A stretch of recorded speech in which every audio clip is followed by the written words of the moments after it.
அழகின் தமிழ் மொழிக்குள் உங்களை வரவேற்கின்றேன். வலியவர்கள் செய்யும் தவறுகளுக்கு எளியவர்களே தண்டிக்கப்படுகிறாங்க. இந்த நீதிய ரொம்ப அழகா உணர்த்துற ஒரு கதையை கேட்டலாமா?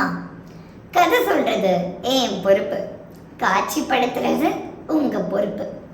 அது ஒரு வழமையான காடு. அந்த காட்டுல பருவமழை காரணமா வறட்சி அதிகமாகி பஞ்சம் ஏற்பட்டு சாப்பாடு தண்ணிக்கு கூட வழி இல்லாம அந்த காட்டு விலங்குகள் கஷ்டப்பட்டாங்க. காட்டு ராஜாவான சிங்கம் எல்லா விலங்குகளையும் கூப்பிட்டு இந்த பஞ்சத்தை போக்குறதுக்கான மார்க்கத்தை கண்டுபிடிக்கிறதுக்காக தான் இந்த கூட்டம் அமைக்கப்பட்டிருக்கு.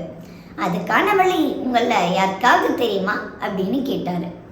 அப்போ ஒரு நரி சொல்லிச்சு, யாராவது பெரிய பாவம் பண்ணியிருந்தா பஞ்சம் தாக்குன்னு மனுஷங்க சொல்லுவாங்க. ஆனா அதுக்கு இங்க இருக்க எல்லாருமே அவங்க செஞ்ச பாவத்தை ஒத்துக்கணும்ல அப்படின்னு சொல்லிச்சு. நம்ம வாழ்க்கையிலையும் நம்ம இந்த மாதிரி நிறைய பேரை பார்த்துருப்போம்.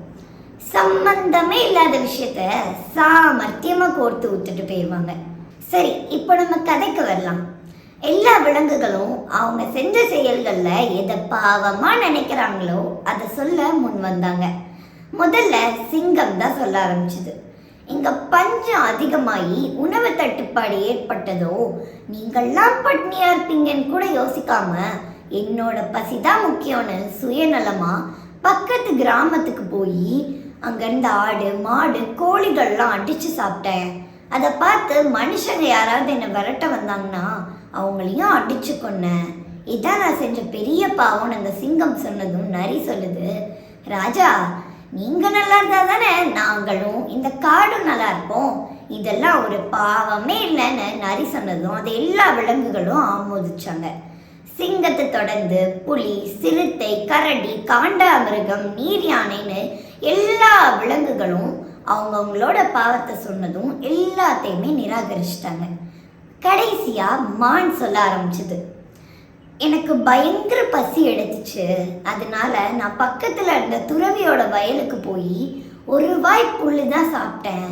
அப்புறம் அது தப்புன்னு யோசிச்சு என் பசியை கூட மறந்துட்டு நான் காட்டுக்கு வந்துட்டேன்னு அது பாவமா முகத்தை வச்சு சொல்லிக்கிட்டு இருக்கும் போதே நரி, இதுதான் பாவம் செஞ்சது, இதால தான் நம்ம காட்டுல பஞ்சம் அதிகமாயிடுச்சுன்னு சொன்னதுதான் தாமதம். அத்தனை விலங்குகளும் இந்த மான் மேல பாஞ்சு கொதறி கொண்டாங்க. இந்த காட்டோட பஞ்சம் தீர்ந்திருக்குமான்னு நீங்க நினைக்கிறீங்களான்னு, உங்க பார்வையில இந்த கதையோட நீதி என்னன்னு தனித்தனியா உங்களோட கருத்தை கமெண்ட்ல பகிர்வீங்கன்னு நான் ஆவலோட காத்துட்டு இருக்கேன். நித்தம் நித்தம் புதுமை செய்வோம்.